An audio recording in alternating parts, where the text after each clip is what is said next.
And so it begins, the restructuring and the creating of cap space.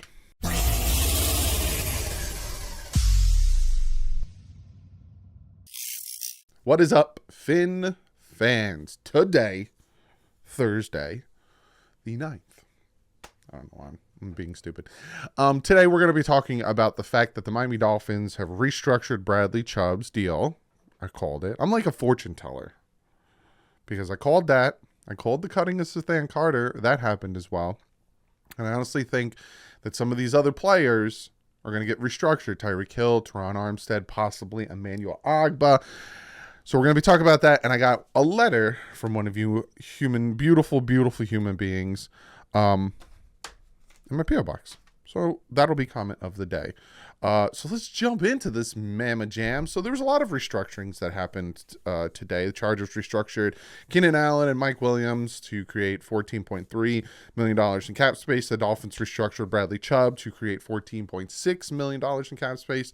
And the Panthers restructured offensive tackle Taylor Martin's deal, creating $11 million in cap space. So you're probably asking yourself, hey, Doug, where the heck are we in cap space? Well, am I going to show you? We are sitting right here. We're at about negative 595,000. We were at negative about 16 million. So again, the Dolphins are making their moves. If you haven't yet, I'll pop it up. It's going to be like all the way up. I can't even point because my hand's going to disappear. All the way up. The cap space video I made talking about how the Dolphins can get about 50 million in cap space. I'm going to go back and watch that video because things are starting to come to fruition that I said. And then also, you know, we've talked about releasing Byron Jones, but that money's not good till June 1st, but that'll be more for, like I said, second wave free agents, draft picks, you know, carryover. So don't even worry about that. That's why all of a sudden you're like, well, what about the 13.6 million? We're not getting that till June 1st. But you can see here, Chicago Bears have too much money. Same with the Falcons, the Texans. The Texans actually just got hit, losing their 5th round pick and like $100 and something thousand because they had money put aside for Deshaun Watson and his personal training. So they got in trouble for that, not allocating that and making it known. But here's your top cap spaces, and then here's your bottom cap spaces. The Buffalo Bills negative 17 million. They got to make room. That's why you're going to see Pryor, you're going to see Edmonds, you're going to see a lot of those guys hitting the free agent market because they don't got money for it. You have the Jets here at only 3 million. They got to clear more space. They got rid of Braxton Berrios. They got to clear more space if they want to be able to have Aaron Rodgers on their team. But the Dolphins are making moves. So we're going to look at the Miami Dolphins. And if you notice, he's not up there. Bradley Chubb's not up there. He's all the way down here. 7 million in cap space hit. It was, I think, around 16, 17 million his cap hit. So they took, essentially what they did is they took it and they put it into signing bonus. Right? So this year it's 7 million. Next year it's going to be 26. And then they have the out, right? There's always, if you notice, and this is the thing that I really like that Chris Greer and the guys in the front office do with these contracts, there's always an out, right? He signed a fat contract, a 5-year, $110 million contract, 33 million, you know, total guaranteed, 53 million, like a huge contract. And I was like, oh my God, they signed him so much. He didn't do much for the Dolphins in the second half. But Chris Greer always puts an out after 2 years. Always puts an out. And if the Dolphins move on with him after 2024, they save 10 million in cap space. And if they wait till after June 1st, they save 20 million in cap space. The Miami Dolphins always do this with their contracts. That's why a lot of people are like, oh, we overpaid for so-and-so. We overpaid for so-and-so. They always do this. They put the outs in the contract. Prime example, right? Let's go to Teron Armstead. Gave him a contract. Where's the out after 2 years? They can save after 2 years 11 million, 14 million. Let's go to Tyreek Hill. Huge fat contract, right? Lo and behold, where's the out after 2 years? How much can they save? 17 million, 22 million. Do you see what they do? Everyone looks at these contracts. Oh my God, they paid Tyreek Hill 4 years, 120 million. That's average 30 million a year. Oh my goodness. Why are the Dolphins so stupid? Nope, there's an out after 2 years. Every single contract that the Dolphins have given out, this huge fat contract, Manuel Ogbah got a nice contract, boom, there's an out. There's always an out. They're very smart with that. So again, Bradley Chubb, they made the move. They allocated a big chunk of his contract to a signing bonus, so the Dolphins created some cap space here. I expect Tyreek Hill, right? It's a 31 million and a 21 million. I expect these to also be allocated to my brain's shutting off, to a signing bonus to give more cap space, and then there's cuts that could potentially happen. Jerome Baker could be traded. Cedric Wilson Jr., he's going to be traded. I can honestly see that happening. Let's real quick. We'll just have some fun real quick, right? So they already did that. It's Connor Williams, I could see them giving a contract extension, so it's not going to be around 8 million. Cedric Wilson, say we trade him. I don't know. We'll send him back to the Dallas Cowboys. We'll just send him to the Dallas Cowboys. I can't get a pick for him, so whatever. Process trade. Boom. You got 5 million now. See how that works? And then base salary restructure. Boom. We're sitting at 22 million. Total savings 17 million. Right? These are things that I could see happening. What else? Let's say they do it with Emmanuel Byron's going to be cut. They only did the 4 million. Whatever. They only did the 4 million. That's fine.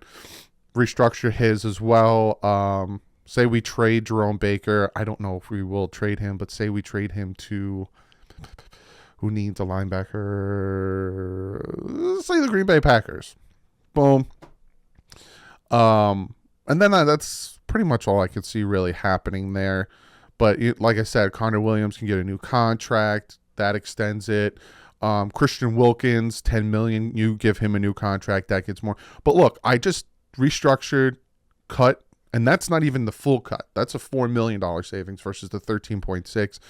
Restructure Emmanuel Ogbah. You trade Cedric Wilson, and say they traded Jerome Baker. You're sitting at $39.2 million. So there's a lot that still can be done. So don't worry about the cap space, fellas and ladies and gentlemen of the jury. Don't worry about the cap space. It's not that big of a deal.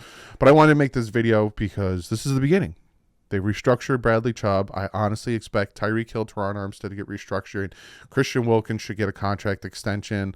Connor Williams should get a contract extension. That will give more cap space there. Durham Smythe possibly. Zach Steeler, I could see him getting a contract extension, even though his cap space is only $3 million. I could see him getting another maybe year or two added on. I could see all these moves happening. Go back and watch the video. Like I said, I tagged it. Go back and watch the video. You can see all those moves. But comment below. With all of this moves and clearing cap space, who do you want the Dolphins to go out and get? There's some names out there. There's some potential trade options out there. Comment below. Let me know what you guys think. And I'm going to open this letter for comment of the day. It comes from Scott LeDuc. I think that's how you say your last name. I appreciate you sending me a letter. Again, if you guys want to send me a letter for comment of the day, P.O. Box is linked below. This is a typed out letter. Very professional. I don't know if you want me to read the whole thing. So you sent this to me before I hit 40K. See, I don't know if you want me to read this out loud. I'm a 58-year-old man, lifetime Dolphin fan. I have visited YouTube on 2 occasions. Once to watch a video on changing a difficult headlamp on an old model vehicle, and once for assistance during a dishwasher repair. I do not Twitter. I do not Snapchat. I do not Facebook account. I do not own cryptocurrency. Neither do I. And I cannot believe the state of the world we live in. But I digress. Months ago, however, I searched somewhere in the Miami Dolphins. You popped up. I tuned in and watched a 10-minute segment on my beloved Dolphins. And strange as it is to say, you were saying nearly exactly what I had just explained to other football fans just the day prior. So, great minds think alike. So I logged in again a week later after our next game. This was during the 5-game slide. That sucked. You had access to game footage and could review the coverage Tua was facing. You did an excellent job pointing out his strengths and weaknesses. I appreciate that. I was most impressed with your salary cap review video. For some reason, I really like salary cap and moving numbers. That's my dyslexia. If you guys don't know how dyslexia is, you excel at one subject and then kind of falter at the others. And for me, it's science and math. I do really well at science and math, and then like English and writing and history and stuff kind of falls to the wayside. That's why I butcher names and all that other stuff. It's the dyslexia, but I'm really good at numbers. Actually, job point, impressive salary cap. I have no idea what to erase in many cases 2 or 3 times the cap after June 1st rather than before June 1st. I have no idea our number 21 strength of schedule at the beginning of the season finished the number 2 in difficulty. I don't want to like go into full detail because I feel like this is just made for me.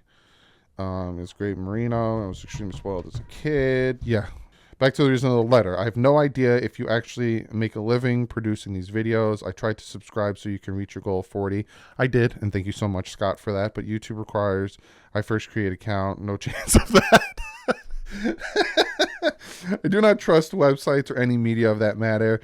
So I was able to find your address, and I'm sending you some cash. If you could get your 4,000 subscriber to each send you $10 a year, you would be sitting pretty at 40,000 annually. Maybe this is how it works. I have no idea. Either way, I have personally benefited from your Dolphins insight, and your YouTube show has brought me pleasure. I am hopeful this small token of cash makes it to you. Scott, thank you so much for this letter. I'm going to read the rest of it on my own. It's a very nice backstory from Scott. Thank you so much, Scott. It was great. And I noticed that, right? When I look at the analytics, there's a lot of people that view and aren't subscribed. And that's probably the same people in Scott's situation that they like watching, but they're like, I don't feel like creating a Google account to have to subscribe. And that's fine. As long as you're watching and you're enjoying and you're hitting the thumbs up, but you can't comment below. That's what sucks. And I want you to comment below so I can hear from you and interact with you. But thank you, Scott. And I did break 40K. This was probably like a few weeks ago that you sent this letter. I apologize. It took me a while to get to it, but thank you, Scott. And I did receive your gift in here, and I appreciate that very much. Thank you so much. And no, I'm not going to ask you guys to each donate $10 a month. I never will ever ask you guys for money as long as you guys subscribe, watch, and most importantly, I want you guys to comment. I want to hear from you guys, and I learn from listening and reading your comments, and it helps me to learn to make the channel better, because a lot of times you'll say like, oh, I like this, but I don't like this, or I like that, keep doing that, or don't do that anymore. And I learn and I grow. So thank you guys so much. Don't ever feel like you need to give me money. Just watch and subscribe and hit that thumbs up and let me know if I'm doing good, I'm doing bad. But I'll see you guys tomorrow. I got something special planned tomorrow. It just popped in my head while I was trying to go to sleep last night. I have a funny skit planned for tomorrow.